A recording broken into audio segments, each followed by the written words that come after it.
On the bright-lit avenue of New York City, a silver Bentley worth more than most people's homes suddenly died in the middle of traffic. Alexandra Hayes, the notoriously cold billionaire CEO, sat frozen behind the wheel as cameras flashed and crowds whispered. Every luxury service she commanded proved useless against the locked electronic system. Just then, a beat-up pickup truck pulled alongside. Ethan Walker, a single father with steady, determined eyes, stepped out despite the bodyguard's protests. He spoke just 4 simple words that would change everything. "I can fix it."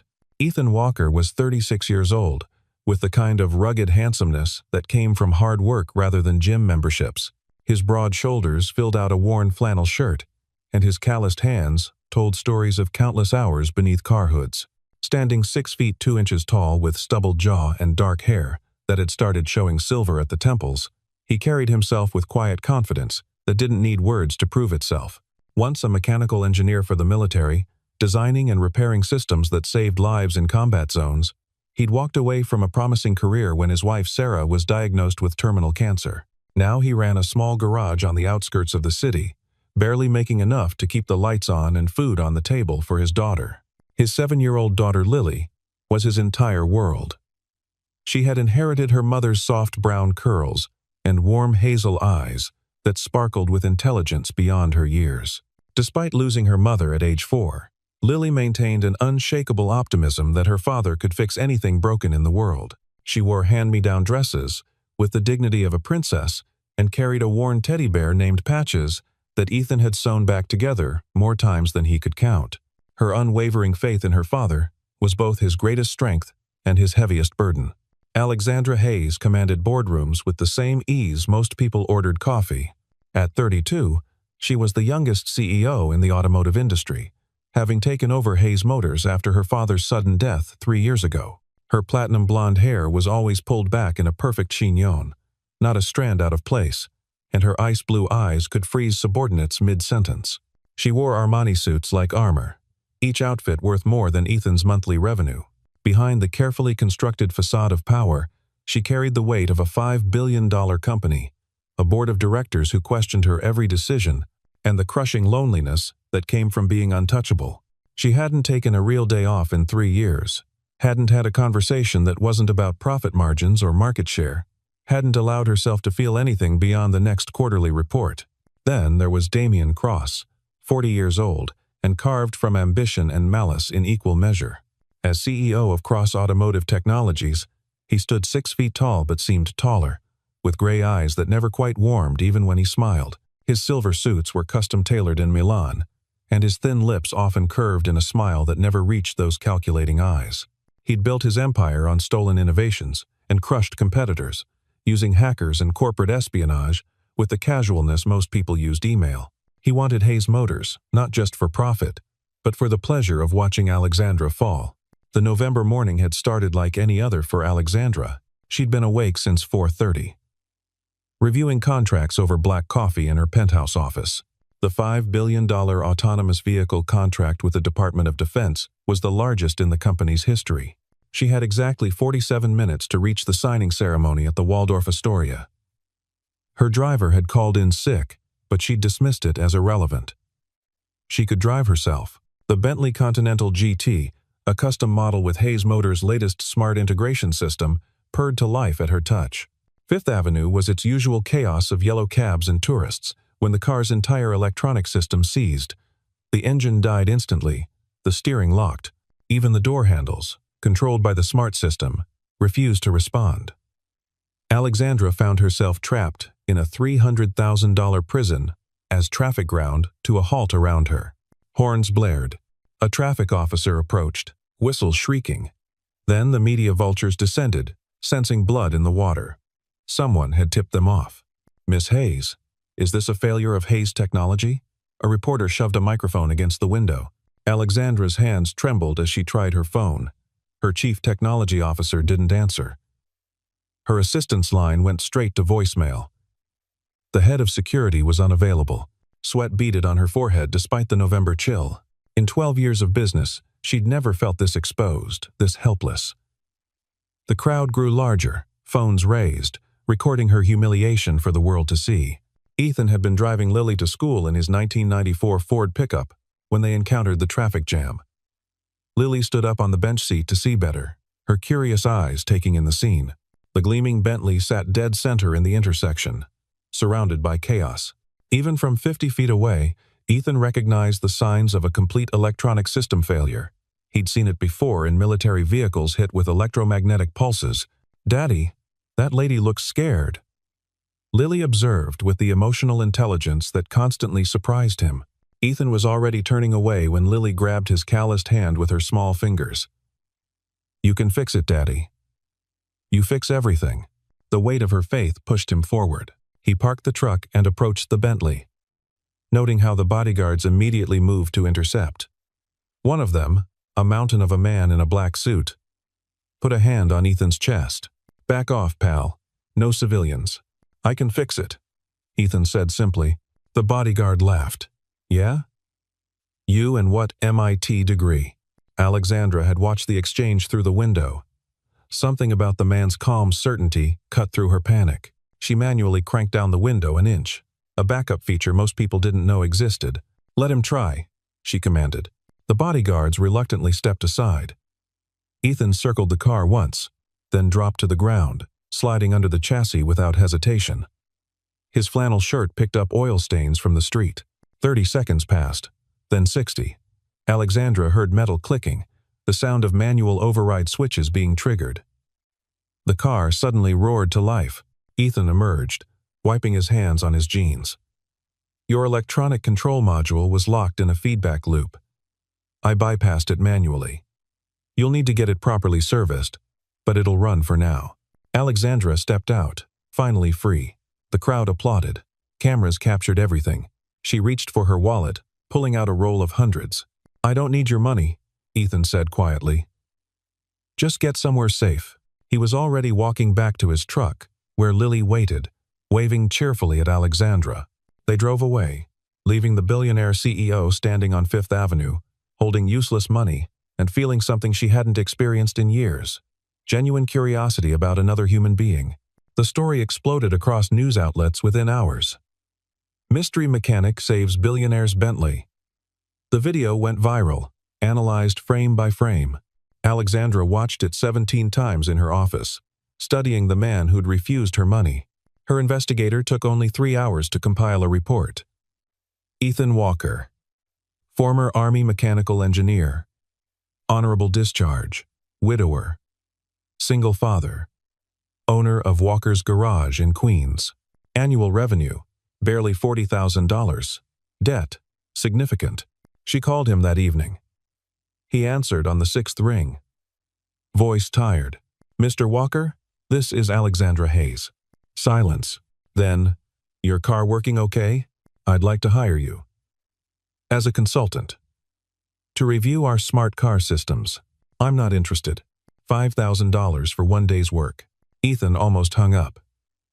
But Lily needed new school clothes, and the garage's rent was overdue by 2 months. 1 day. That's all. Alexandra smiled, an expression her assistant would have found terrifying. Tomorrow. 8 a.m. Hayes Motors headquarters. The Hayes Motors building was a 60-story testament to automotive innovation, all glass and steel reaching toward the sky. Ethan arrived in his pickup truck, which the valet stared at with barely concealed horror. The lobby was bigger than his entire garage, with a waterfall that probably cost more than Lily's college fund would ever hold.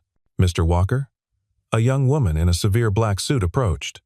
"Miss Hayes is expecting you. 57th floor." The elevator ride felt like ascending to another world. When the doors opened, Alexandra stood waiting. Today, in a navy suit that made her eyes appear even colder. But Ethan noticed the slight shadows beneath them, the way her fingers drummed against her thigh in a nervous rhythm she probably didn't realize she had. "Thank you for coming," she said formally. The research and development floor sprawled before them. Millions of dollars in equipment, and dozens of engineers who looked at Ethan's flannel and jeans with open disdain. Alexandra led him to a prototype vehicle, their latest autonomous model. "It's been malfunctioning for 3 weeks. My team can't find the issue." Ethan walked around the car slowly, running his hands along its surface like reading Braille. He popped the hood, studied the engine, then slid underneath. The engineers snickered. One of them, a young man with an MIT ring, said loudly, "Maybe he'll hit it with a wrench." 2 hours passed. Alexandra watched Ethan work, noting how he ignored the mockery, how his movements were economical and precise. Finally, he emerged with a single wire, no thicker than a hair. "Manufacturing defect," he said simply. "This wire has a microscopic crack that causes intermittent failure. It's probably in your entire production line." The lead engineer grabbed the wire, studying it under a microscope. His face went pale. Jesus Christ. He's right. This could cause failures in 10,000 units. The room went silent. Alexandra felt something shift in her chest. A recognition of competence that transcended social stations. "How did you know?" she asked. "I've seen it before. Different context, same problem." He didn't mention it was in military vehicles where failure meant death, not inconvenience. "She wrote him a check for $20,000. The extra is for saving my company a recall." Ethan looked at the check, then at her. "We agreed on $5,000. Consider it an investment in future consultations. There won't be any." He left the check on her desk and walked out. That evening, Alexandra did something she hadn't done in 3 years. She drove to Queens. Walker's garage was a narrow building squeezed between a pizza shop and a laundromat. The paint was peeling, and the sign hung at an angle. She parked her Bentley and walked in. Ethan was under a Honda Civic, Lily doing homework at a desk made from an old door balanced on sawhorses. The girl looked up, her face brightening. "You're the scared lady from the street." "Lily." Ethan's voice carried a warning as he rolled out from under the car. "Why are you here?" He didn't sound angry, just tired. Alexandra surprised herself with honesty. "I don't know." They stood there, oil-stained mechanic and billion-dollar CEO, while Lily watched with interest. Finally, Ethan sighed. "There's coffee. It's terrible, but it's hot." They sat on mismatched chairs, while Lily showed Alexandra her homework, chattering about school and friends and how Daddy could fix anything except her mom, but that was okay because Mom was in heaven fixing angels' wings. Alexandra felt her carefully constructed walls crack at the child's casual mention of loss. "Tell me about your wife," she said quietly when Lily went to the bathroom. Ethan's jaw tightened. "Sarah was everything good in this world. Kindergarten teacher. She made me believe I was more than just a grunt who fixed things. When she got sick, I left everything to take care of her. Spent every penny we had on treatments that didn't work. She died holding my hand, making me promise to keep Lily safe and happy. And you gave up your career? Careers don't tuck your daughter in at night. Money doesn't hold her when she cries for her mom." Alexandra thought of her own father, who'd missed every birthday for board meetings, who'd died at his desk reviewing quarterly reports. "You're a good father. I'm a father, trying to be good. There's a difference." That night, driving home, Alexandra couldn't stop thinking about the way Ethan's hands had gentled when he talked about his daughter, the way love and loss had carved themselves into the lines around his eyes. The friendship, if it could be called that, developed slowly. Alexandra would bring her personal vehicles to Walker's garage, claiming they needed service only Ethan could provide. She'd arrive in different cars each time, always near closing, always when Lily was there. The girl had taken to calling her Miss Lexi, which no one had dared to do since Alexandra was 7 years old herself. One evening, while Ethan worked on her Ferrari, Alexandra found herself telling him about the pressure she faced. "The board thinks I'm too young, too female, too emotional to run Hayes Motors. Every decision I make is scrutinized. Every failure is proof that I'm not my father." "Your father's dead," Ethan said bluntly, emerging from under the car. "You're not. That makes you automatically more successful at living." She laughed, surprising them both. That's a low bar. Sometimes low bars are the only ones worth clearing. Their conversations became her only refuge from the corporate warfare. Ethan never tried to impress her, never wanted anything from her, except perhaps for her to drink less coffee and sleep more. He spoke to her like she was just Alexandra, not a stock price or a market share. Meanwhile, Damian Cross watched from his tower, studying the patterns. The Hayes woman was showing weakness, getting distracted. His sources reported her visits to a rundown garage in Queens. Perfect. He set his plan in motion, patient as a spider spinning silk. The attack came on a Tuesday morning. Alexandra woke to her phone exploding with calls. Every Hayes Motors vehicle in the northeastern grid had simultaneously malfunctioned. Not enough to cause fatal accidents, but enough to create chaos. Cars stopped on highways, navigation systems went haywire, smart features locked drivers out or in. The news channels ran split screens of stranded vehicles and plummeting stock prices. It's a hack, her chief technology officer confirmed, his face gray with exhaustion. Someone's in our system, deep. We're locked out of our own servers. The board called an emergency meeting. 12 old men in identical suits sat around a mahogany table that cost more than most people's homes. This is unacceptable, Alexandra, the chairman, William Pemberton, declared. Your father never would have allowed such a breach. My father never dealt with cyber warfare, she shot back. Perhaps it's time for new leadership. Someone more experienced. Alexandra knew what that meant.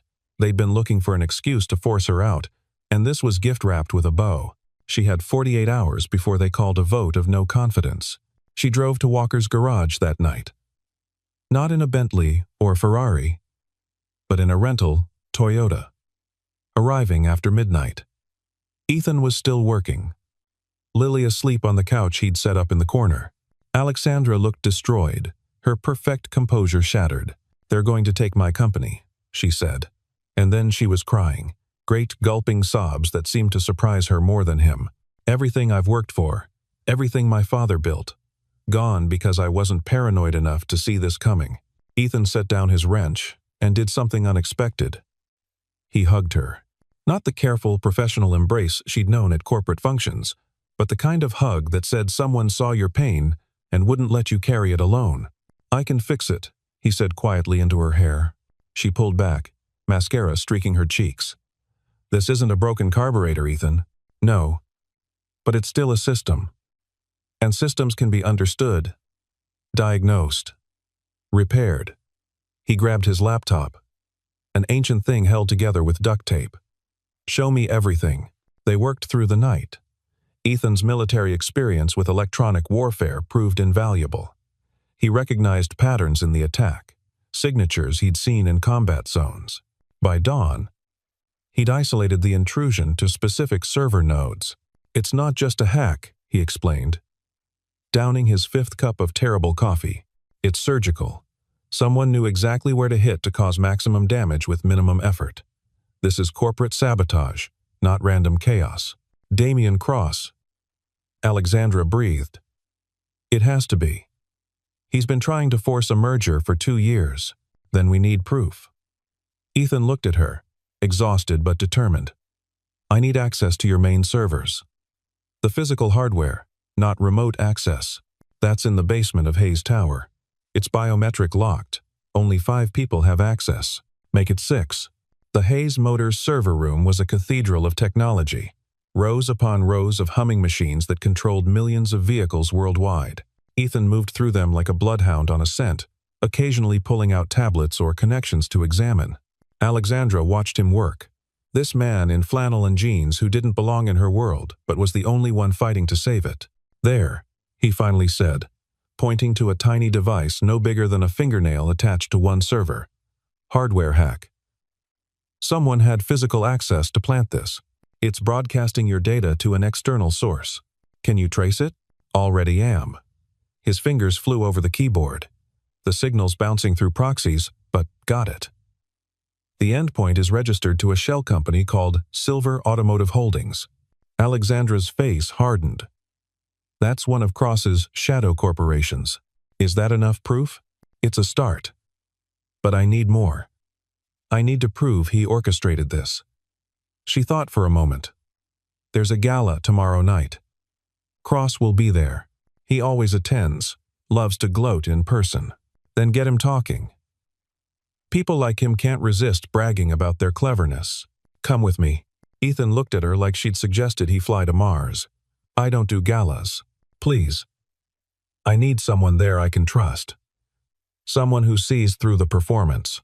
He thought of Lily, safe at home with the elderly neighbor watching her. Thought of this woman who'd somehow become important to him despite every difference between them. I don't have a tuxedo. I'll handle that. The Metropolitan Museum's grand ballroom glittered with New York's elite. CEOs and senators, old money and new technology, all gathered to celebrate innovation in American industry. Alexandra arrived in a midnight blue gown that made her look like a warrior goddess. Ethan, uncomfortable in his first tuxedo, stayed close to her side. Damian Cross approached within an hour, his smile sharp as winter. Alexandra, I heard about your troubles. So unfortunate when technology fails us. Technology doesn't fail, Damian. People do. Philosophical. Though I wonder if your board shares that perspective. He sipped his champagne. You know, Silver Automotive Holdings would be happy to help. A merger could solve all your problems. There it was. The connection. Alexandra kept her face neutral while her phone, recording in her purse, captured every word. I wasn't aware you owned Silver Holdings, she said casually. Oh, I have many interests. Some more visible than others. His gray eyes glittered with malice. Your father understood the importance of strategic partnerships. Perhaps you should consider your options before they're chosen for you. Is that a threat? It's business, my dear. Nothing personal. Ethan stepped forward. Everything's personal when you attack what people care about. Cross looked at him with disdain. And you are? Someone who fixes broken things. Including broken people who think money makes them untouchable. The threat in Ethan's voice was quiet but unmistakable. Cross stepped back, then laughed. Careful, Alexandra. Your choice in companions is showing. The board won't approve. After he left, Alexandra turned to Ethan. I've got him. That recording, plus the evidence you found. It's enough. But Cross wasn't finished. As they left the gala, a black van screeched to a stop. Men in masks emerged. Alexandra screamed as they grabbed her. Ethan reacted on instinct, muscle memory from combat taking over. He dropped 2 attackers with precise strikes, but a third hit him with a telescoping baton. He went down hard, blood streaming from his temple. Ethan, Alexandra broke free, rushing to him. The attackers fled as police sirens approached. Ethan lay unconscious, his blood staining her designer gown as she cradled his head in her lap. Don't you die on me, she whispered fiercely. Lily needs you. I need you. His eyes fluttered open. Did we get him? She laughed through her tears. We got him. The next 48 hours moved at lightning speed. The FBI, already investigating Cross for other corporate crimes, took Alexandra's evidence and ran with it. The planted device, the shell company records, the recorded confession. All painted a clear picture of corporate espionage and attempted hostile takeover. Cross was arrested at his office, led out in handcuffs as cameras captured his fall. The board, faced with proof that Alexandra had saved the company from a criminal conspiracy, withdrew their vote of no confidence. Stock prices rebounded. The hack was reversed. Systems restored. Hayes Motors emerged stronger, with Alexandra's leadership vindicated. But she didn't care about any of it. As she sat in the hospital room where Ethan recovered from a severe concussion and 3 broken ribs, Lily was curled up in the chair beside him, reading him stories from her school books. You didn't have to fight them, Alexandra said softly. Yeah, I did. He winced as he shifted. Nobody threatens the people I care about. The words hung between them, heavy with meaning neither was ready to fully acknowledge. Damian Cross's trial became the corporate scandal of the year. He was convicted on 17 counts of corporate espionage, cyber terrorism, and attempted assault. The judge sentenced him to 25 years in federal prison. As they led him away, he stared at Alexandra with pure hatred. She stared back with something closer to pity. He had everything, she told Ethan later. Money, power, success, but it was never enough. That's because he was trying to fill a hole with things instead of people, Ethan replied. Holes don't work that way. They just get bigger.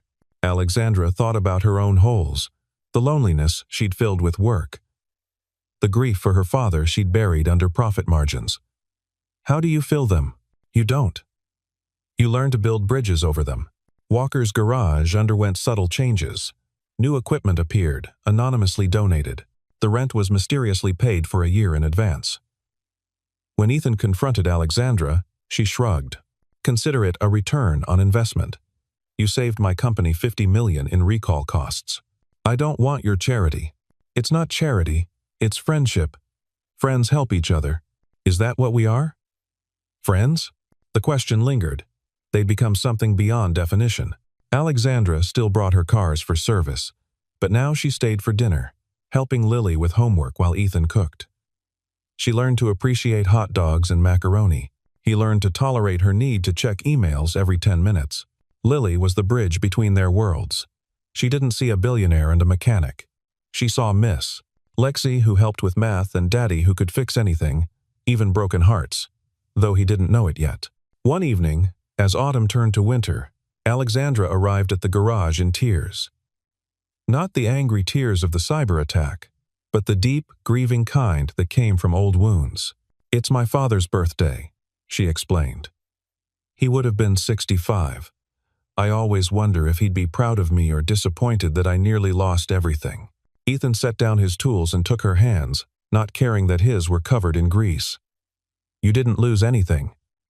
You fought for it. You won. That takes more courage than never being challenged at all. I couldn't have done it without you. Yeah, you could have. Maybe differently. But you'd have found a way. You're the strongest person I know, Alexandra. You just forget sometimes that strength doesn't mean doing everything alone. She looked at him then, really looked at him. This man who'd lost everything and rebuilt a life centered on love instead of success, who fixed broken machines and broken people with equal patience, who'd bled for her without being asked. Ethan, Daddy. Lily burst in from the back room. I finished my science project. Miss Lexi, want to see? The moment dissolved, but something had shifted. They both felt it in the air between them, electric as a storm approaching. Winter deepened. Hayes Motors thrived under Alexandra's leadership, the company pivoting toward more secure, ethical technology. She instituted new policies protecting worker rights and environmental standards, things that cut into profits but built something more valuable: trust. The garage thrived too, in its smaller way. Word had spread about the mechanic who'd fixed the billionaire's Bentley, and customers came from all over the city. Ethan hired 2 assistants, young veterans who needed work and understood the language of machines and loss. But success didn't solve everything. Alexandra still worked 18-hour days. Ethan still grieved his wife in the quiet moments. They circled each other like satellites, drawn by gravity but held apart by fear. It was Lily who finally broke the stalemate. On Christmas Eve, she announced, Miss Lexi should stay for Christmas. She doesn't have anybody else, Alexandra protested. I have work. On Christmas? Lily looked scandalized. Nobody works on Christmas except Santa and emergency doctors. Ethan watched Alexandra struggle between her instinct to flee and her desire to stay. You're welcome if you want, he said quietly. Nothing fancy. Just us. She stayed. They decorated a small tree with ornaments Lily had made at school. They ate Chinese takeout because Ethan had burned the turkey. They watched Lily open presents, her joy infectious enough to make 2 guarded adults remember what wonder felt like. After Lily fell asleep, they sat on the couch, watching snow fall outside the window. This is the first Christmas since Sarah died that didn't feel like something to endure, Ethan admitted. This is the first Christmas since my father died that I didn't spend alone in my office, Alexandra replied. They sat in comfortable silence, shoulders touching, watching the world turn white and clean outside. I'm scared, Alexandra finally whispered. Of what? Of this. Us. Of wanting something that doesn't fit in a spreadsheet or a business plan. Of needing someone again. Ethan turned to face her fully. I'm scared too. Scared of betraying Sarah's memory. Scared of Lily getting attached and losing someone else. Scared that you'll realize I'm just a mechanic who can't give you anything you don't already have. You give me everything I didn't know I needed. Peace. Laughter. The reminder that there's a world beyond stock prices and board meetings. You see me, not my net worth or my last name. Just me, and you see me. not the failure who couldn't save his wife or provide better for his daughter. You see someone worth knowing. They kissed then, soft and tentative. Two people who'd forgotten how to trust happiness, but were willing to try. The relationship evolved slowly, carefully. They didn't announce it to the world, protecting it like a seedling that needed time to grow strong. Alexandra learned to leave work at reasonable hours. Ethan learned to accept help without seeing it as charity. Lily bloomed under the attention of two adults who loved her, even if they were still learning to say the word to each other. Spring arrived with challenges. The media noticed Alexandra's frequent visits to Queens. Billionaire's blue-collar romance ran headlines. The board expressed concern about her judgment. Her mother, a society matron who'd been silent since the funeral, suddenly called with warnings about inappropriate associations. "They're not wrong," Alexandra told Ethan one evening. "We don't make sense on paper. Most important things don't," he replied, adjusting a carburetor. "Love isn't logical. If it was, nobody would do it. Too risky, too painful, too likely to fail. Then why do it?" He looked up at her, grease smudged on his cheek. "Because the alternative is existing without living. I did that for 2 years after Sarah died. I don't want to do it anymore. Neither do I." They faced the world together. Alexandra brought Ethan to corporate events, ignoring the whispers. He was himself, refusing to pretend to be anything other than a mechanic who'd fallen for a CEO. His honesty disarmed critics who'd expected a gold digger. The true test came when one of Alexandra's rivals, another tech billionaire named Marcus Sterling, tried to poach Ethan. "I'll pay you $500,000 a year to run my classic car division," Sterling offered. "You're wasted in that garage." Ethan didn't hesitate. "My life isn't for sale. Everything's for sale at the right price." "Then you can't afford me. What I have can't be bought." Sterling smirked. "She'll get bored with you. They always do when the novelty wears off." "Maybe. But that's between her and me, not you and your checkbook." Alexandra heard about the offer from Sterling himself at a conference, his attempt to create discord. Instead, she felt only pride that Ethan had chosen their life over easy money. Summer bloomed hot and bright. Lily turned 8 with a party in the garage, Alexandra in a party hat looking ridiculous and happy. The three of them took a vacation, their first, to a cabin by a lake where cell phones didn't work, and the only deadline was sunset. "I could get used to this," Alexandra said, watching Ethan teach Lily to fish. "No, you couldn't," he replied with a knowing smile. "You'd go crazy after a week without a hostile takeover to prevent. But that's okay. I love you as you are, not as some fantasy of who you might become." It was the first time he'd said the word love so casually, like it was an established fact rather than a question. Alexandra felt her heart crack open, flooding with warmth. She thought she'd never feel again. "I love you too," she said simply. "Both of you."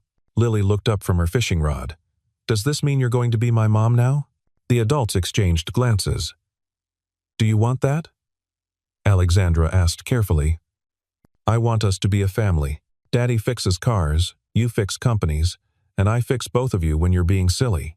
Ethan laughed, the sound rich and full. "When did you get so wise?" "When you both stopped being so scared." That evening, as they watched stars appear over the lake, Ethan pulled out a small box. Not a ring box, but something flat and rectangular. "What's this?" Alexandra asked. "Open it." Inside was a key. Old and worn. "It's to the garage," he explained. "I had it made from the original key my grandfather used when he opened the shop in 1952. It's not a diamond or a proposal or anything fancy. It's just a promise that you have a place with us, always. Whether you're a CEO or unemployed, whether we make sense or don't, whether the world approves or not." Alexandra clutched the key like it was worth more than her entire portfolio. "I have something for you too." She pulled out a folder. "The deed to the garage. I bought the building. Not for you, but for us. For Lily. For the future. So you never have to worry about rent again. So you can focus on what matters." "Alexandra, I can't." Yes, you can. Because this isn't charity or pity or me trying to change you. This is me investing in what I love. And I love that greasy, chaotic garage where you perform miracles and Lily does homework and I learn to be human again. They kissed under the stars, while Lily pretended to be grossed out but secretly smiled. Fall arrived with new challenges and opportunities. Hayes Motors launched an initiative training veterans in automotive technology, inspired by Ethan's assistance. The garage became a teaching center one day a week, Ethan sharing his knowledge with those who'd served and needed new purpose. Alexandra faced a different battle when her mother finally confronted her. You're throwing away everything your father built for what? A mechanic? A ready-made family? This isn't you. Alexandra, you're right. It's not the me that father created. The perfect corporate machine. It's the me I choose to be. Someone who values love over stock options, who knows that success means nothing if you have no one to share it with. He'll never fit in our world. Then I'll build a new world. One where people are valued for their character, not their portfolio. Her mother left in disgust, but Alexandra felt only relief. She'd chosen her path. The second Christmas together was different. They celebrated at Alexandra's penthouse, the tree taller, the presents more numerous, but the feeling the same. Family. Lily had made them both ornaments at school, slightly lopsided stars with their names in glitter. For my parents, she'd written on the cards. Alexandra cried. Ethan held them both. The city sparkled outside, but the brightest light was in that room. 3 people who'd found each other against all odds. January brought news that shook their carefully built world.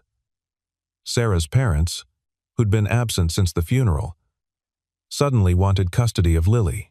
They'd seen the media coverage, decided their granddaughter was being exposed to an inappropriate environment. The legal battle was swift and brutal.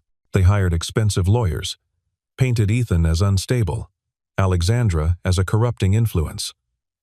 They had money now, retirement funds they were willing to spend to save Lily.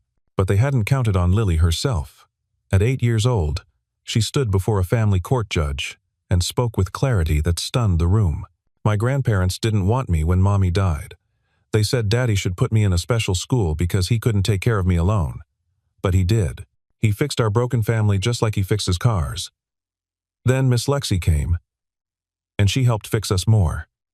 They love me. They read to me and help with homework, and come to my school plays. Grandparents should love you all the time, not just when you're on television. The judge ruled in Ethan's favor. The grandparents left, defeated and bitter. That night, the 3 of them held each other close. A family forged in courtrooms and garages, boardrooms and hospital rooms. Spring came again, and with it, a proposal. Not from Ethan to Alexandra, but from both of them to Lily.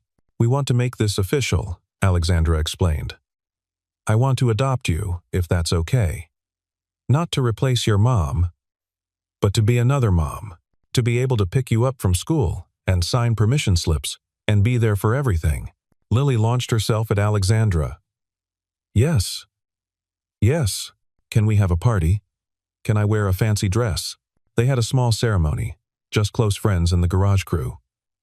Alexandra wore a simple sundress, Ethan in his only suit. Lily, in a princess dress she'd picked out herself. The judge, who'd ruled in their favor, officiated, smiling at the unconventional family before her. Family isn't about blood, or money, or social status, she said. It's about choosing each other, again and again, through good times and bad. You 3 have chosen each other against all odds. That's the strongest foundation there is. As summer peaked, Alexandra made a decision that shocked everyone. She stepped back from day-to-day operations at Hayes Motors, remaining chairman, but appointing a new CEO from within the company. Why? The board asked. Stunned. Because I've spent 10 years building a company. Now, I want to build a life. I'll still guide Hayes Motors, but I won't let it consume me anymore. She used her freed time to start a foundation teaching business skills to single parents, inspired by Ethan's struggle. The garage became the pilot location, mothers and fathers learning accounting and marketing while their kids did homework with Lily. One evening, as they closed up the garage together, Ethan turned to Alexandra. Do you regret it? Giving up the power? I didn't give up anything. I gained everything. Power isn't sitting in a corner office. It's choosing your own path. It's fixing what's broken. It's building something that matters. Can you fix everything? He asked, echoing their first real conversation. Alexandra smiled, grease now familiar on her hands from helping in the garage. Not everything. But with you, with Lily, we can fix enough. We can build something new from the broken pieces. Even us, especially us. We were both broken in different ways. But broken things can be stronger when they're fixed right, when they're welded together with something real. As the sun set over Queens, painting the garage golden, the three of them stood together, a mechanic who'd lost everything and found purpose in serving others, a CEO who'd gained everything and discovered it meant nothing without love, a little girl who'd lost one mother and gained another, who believed in fixing broken things because she'd watched her family fix themselves. The world outside might not understand them. The gossip columns might speculate. The board might whisper. But inside Walker's garage, three people had built something stronger than expectations, deeper than social divisions, more valuable than all the money in corporate accounts. They'd built a family from scratch, from pain, from love. They'd fixed what seemed irreparable.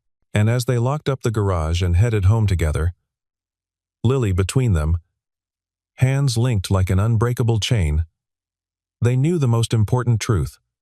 Some things can't be bought, can't be negotiated, can't be leveraged. Some things can only be built one day at a time, with patient hands and open hearts.